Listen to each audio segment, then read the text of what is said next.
That takes us to the genocide, the ongoing Western-backed genocide in occupied Palestine.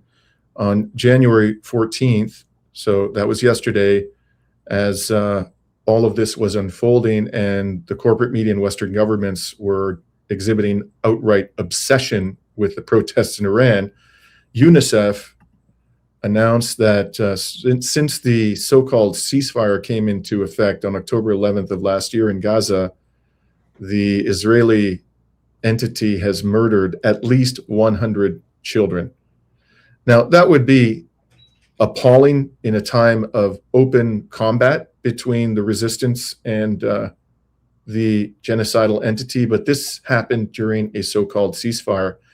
And this news was almost completely buried while these creeps, these disgusting, vile creeps, I can hardly find the language to express my feelings about them, in the corporate media, were purporting to be concerned about the repression, the violent repression of protests in Iran. These people don't give a damn about Iranians. They don't care about them any more than they care about the 100+ children that Israel murdered during this so-called ceasefire. This is all just, a scam that they're perpetrating on us.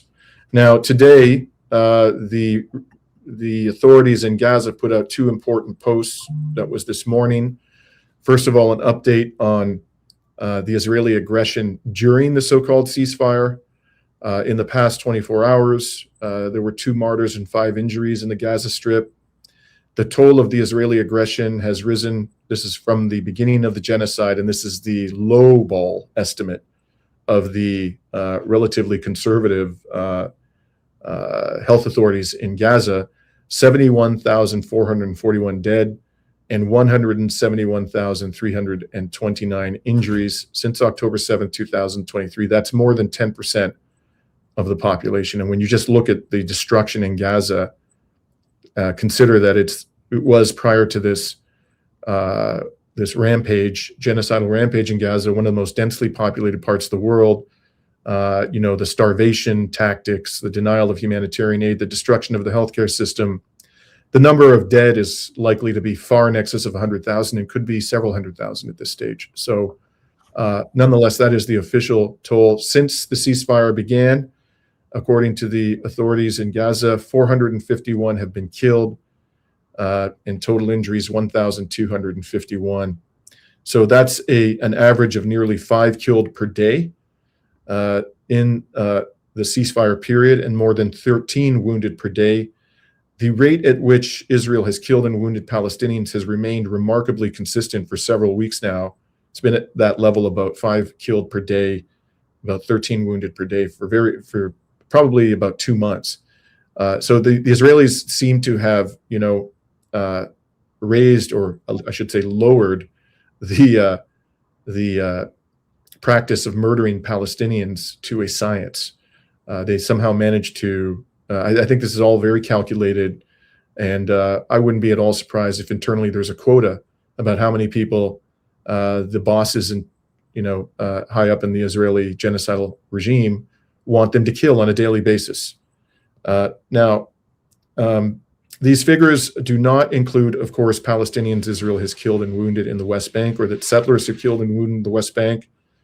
And of course, Gaza remains unlivable. The winter weather is causing severe suffering. Babies are freezing to death as hundreds of thousands of Palestinians seek shelter in makeshift tents, which are periodically bombed by the genocidal Air Force of Israel. So Israel's Western-backed genocide continues, and all that Western corporate media want to talk about is Iran. And I should say that even if every allegation leveled against Iran by the West is true, and they aren't all true, not by any stretch of the imagination, a lot of it is conjecture.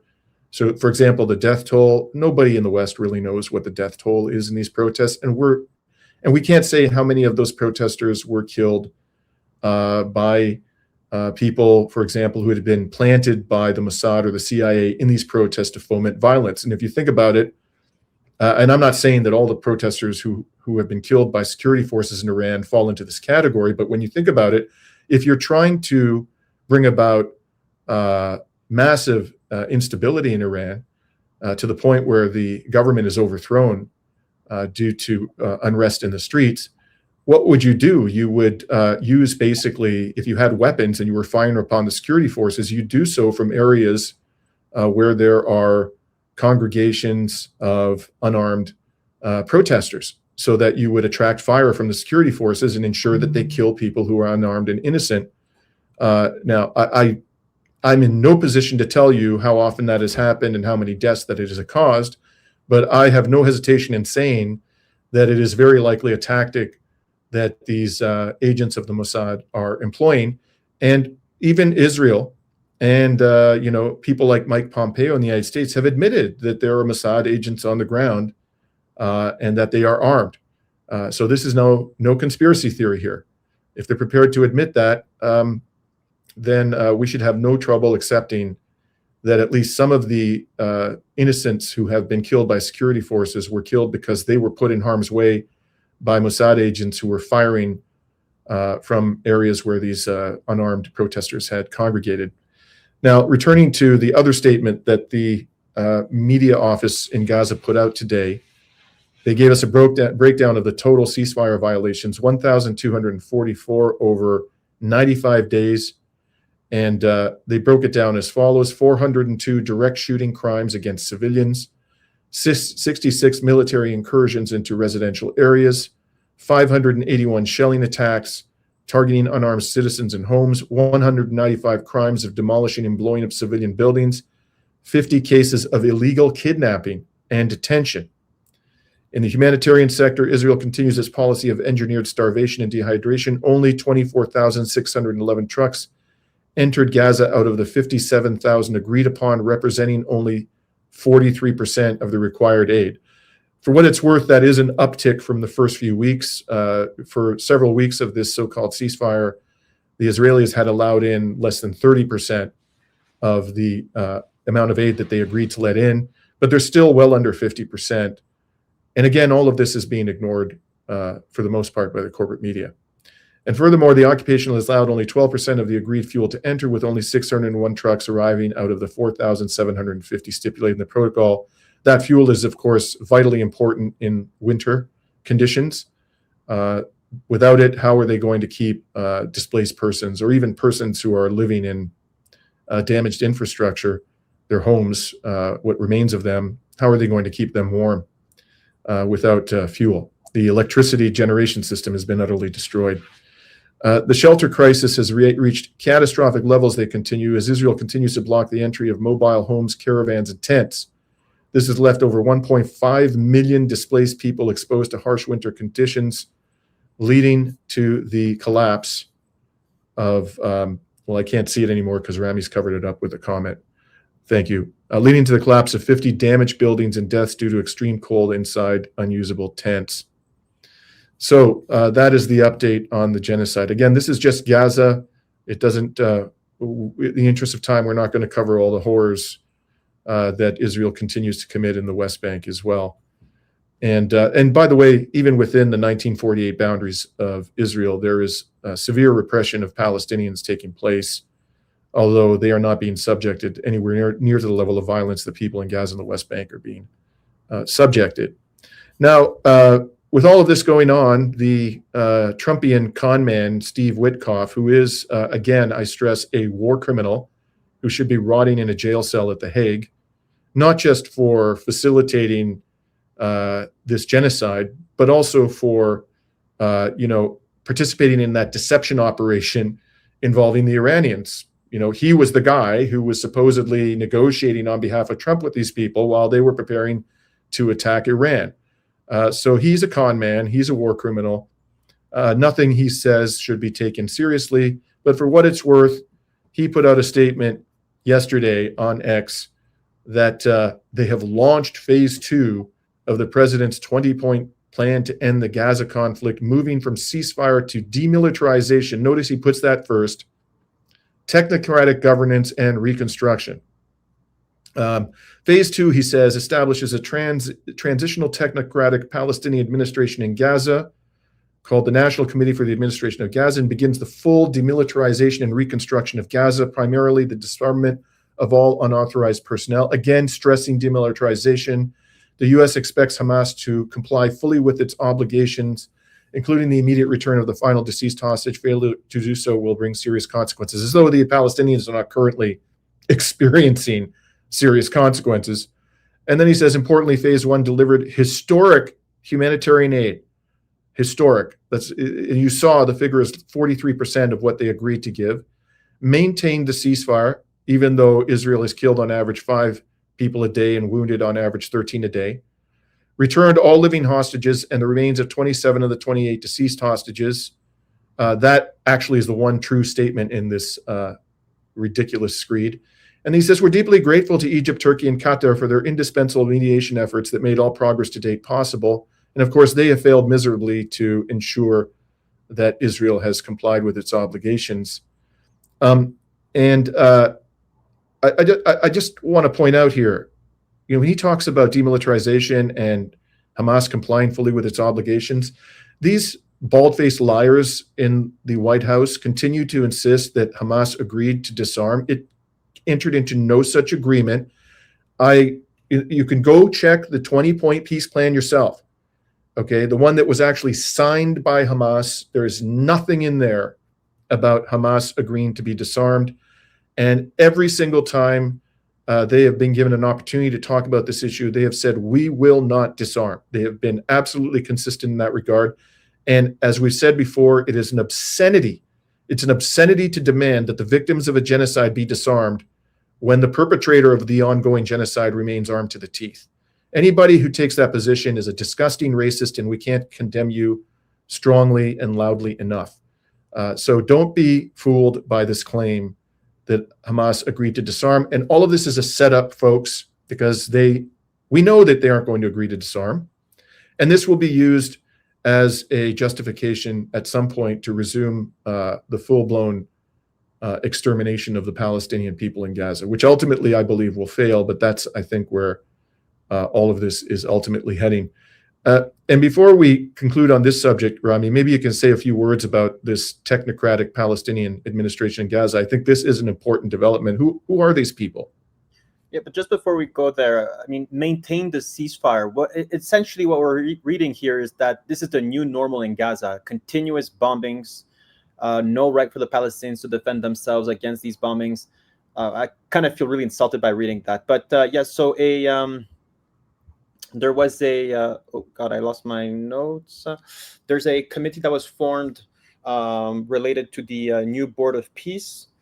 That seems like the person that would be leading it's not the Board of Peace, right? It's the technocratic government that is kind of represented, that is operating under the Board of Peace. We don't really have names yet of who will be on the Board of Peace, but that technocratic government, at the moment, it seems like there's this person who's claimed to be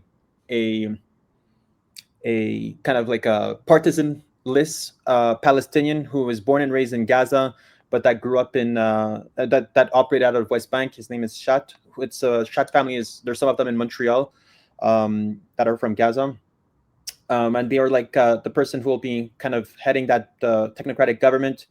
Seems to be someone who was part of reconstruction efforts, rebuilding efforts in Gaza.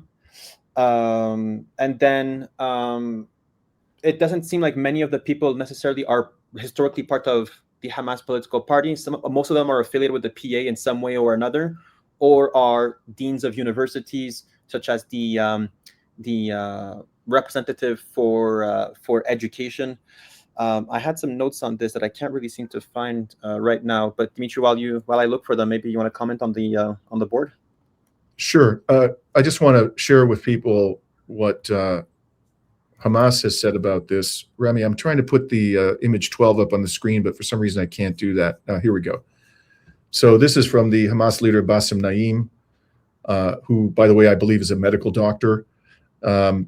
And the statement, which was posted today, the announcement of the formation of a temporary transitional Palestinian committee, notice the word temporary, to manage the affairs of the Gaza Strip in all fields and across its entire area is an important step. So they're welcoming this in implementing the agreement and a move in the right direction, whether to stabilize the ceasefire and avoid a return to war, or to dismantle the catastrophic humanitarian crisis and prepare for comprehensive reconstruction.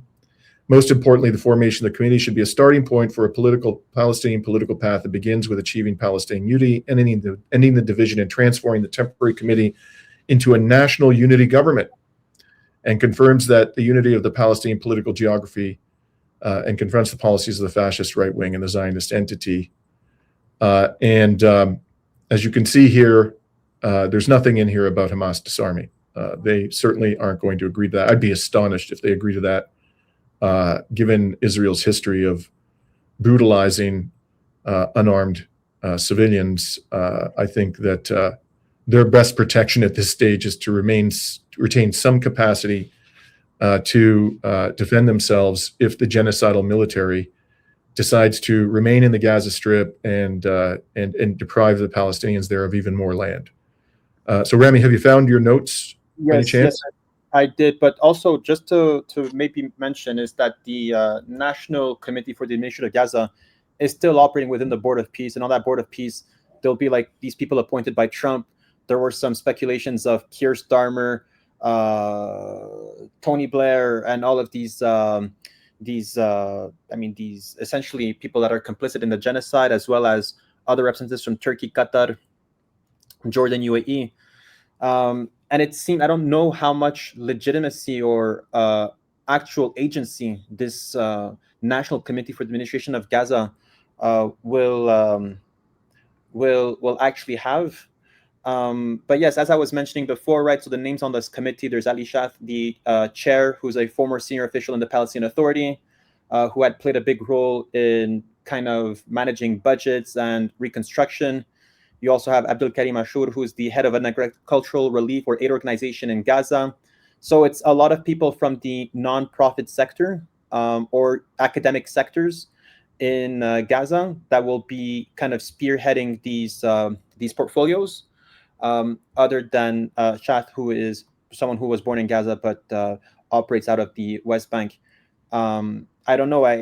My gut feeling over here is that this National Committee for the Administration of Gaza seems like it's designed to fail, specifically since it's supervised by a board that is not consistent of any Palestinian, and that pretty much have veto rights over that.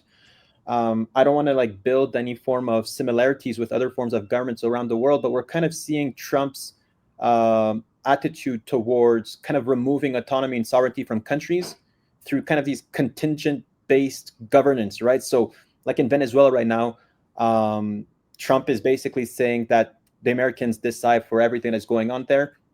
We don't know exactly how this is being organized, but it's kind of creating this division of power and removing any form of true authority between the people governing and the people.